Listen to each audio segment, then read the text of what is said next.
Aha. Well, another day, another picture. So, today I'm going to be showing you how I painted the water in this picture.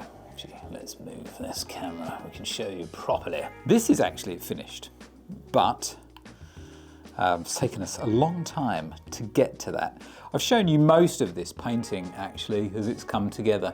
I want to show you just how I do that. So can you see we have those rocks underneath the surface, just on the riverbed, and there's a lot going on over the top. We've got the ripples, there's the reflection of the grasses and sky and whatnot. But anyway, I'm going to show you today in this video how I do that and how I get it to look realistic.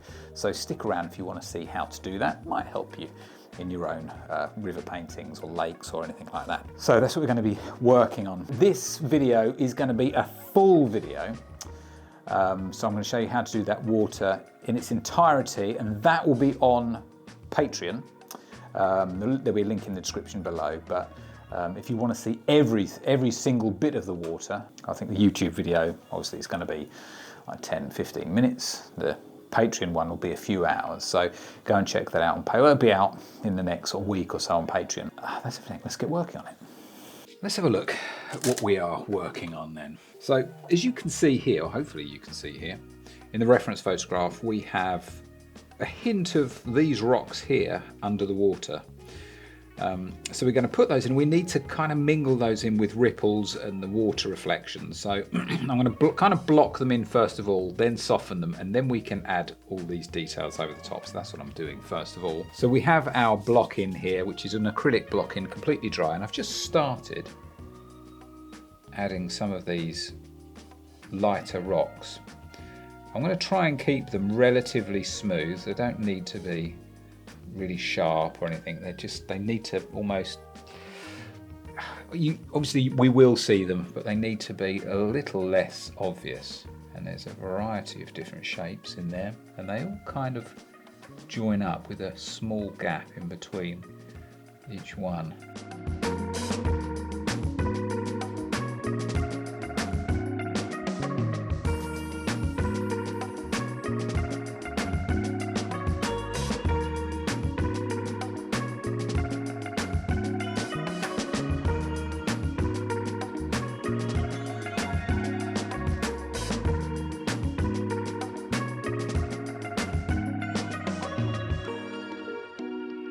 So there we go, that's now blended what we have. We can continue working a little bit further over to here now.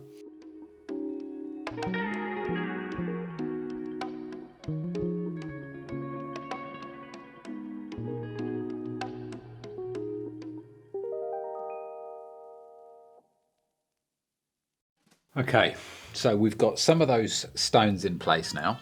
I think what we're going to do is start to add a little bit of ripple over the top. So we're going to almost now imagine that that's not there. It's just in a blocked in state. And we'll start adding that movement of water. We're going to start by adding, as we can see here, I've added some dark. I'm now going to bring some of that through the picture. Using the same brush, the Filbert, this is the Series 10 size 0.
So, starting to add a little bit more contrast in here now, and we do need to add contrast throughout this whole area. One of the best ways to do that, especially with these skinnier ripples, is with the Series 9 1/8 of an inch dagger brush. It's really, really good for this sort of thing because it just allows you to get such a fine, sharp brush mark.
So continuing with those details, what I'm going to do now is just add a few more of the browns in here. I'm not going to do too much more. Looking at the reference photograph, we have a lot more rocks and stone in the water. So some of these darker reflections are because of these. Now I'm not putting all of those in. In fact, I'm not going to put any more in, I don't think. There's a few more stone details to put in here, but because of that, because I'm not putting all these stones in, I don't think there are going to be quite so many darks, but I am going to put a few more around here, and then we're going to put in the highlights.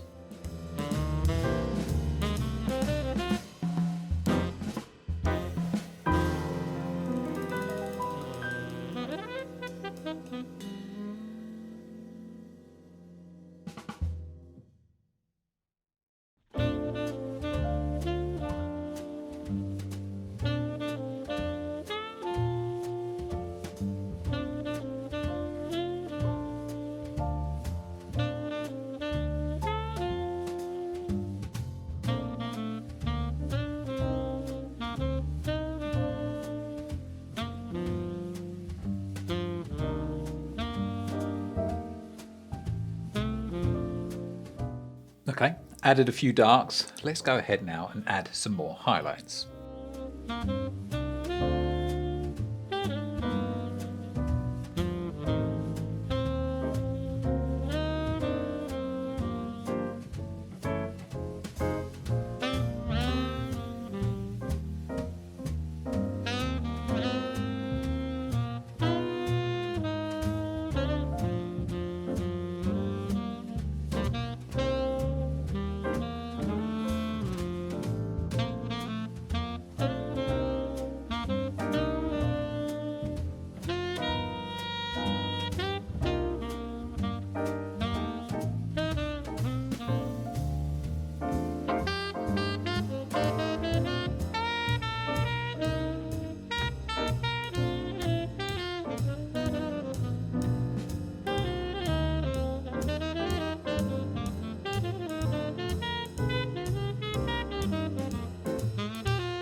Okay, so that is the water finished. I hope you enjoyed that, everybody.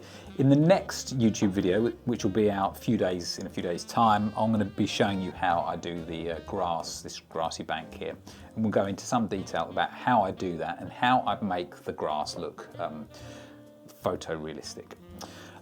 Once again, the full video will be on Patreon as well, so check that out. So for those of you that don't know, all of the brushes and the paints that I've used in this video are available in my store.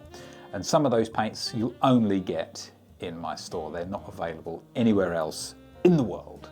So go and check that out. Link in the description below. And also, don't forget guys, if you really do want to learn how to paint photorealism, I've got well in excess of 110 full lessons where you see every single brush stroke, every single color mix, and that's in my online painting school. Once again, link is in the description below. But anyway, I hope you enjoyed that. I certainly enjoyed painting, and I look forward to seeing you in the next video where we will tackle the grasses here. They're not quite finished at the moment, but in the next few days or so they will be, and I shall show you the progress. So good to see you all, and I shall see you all soon.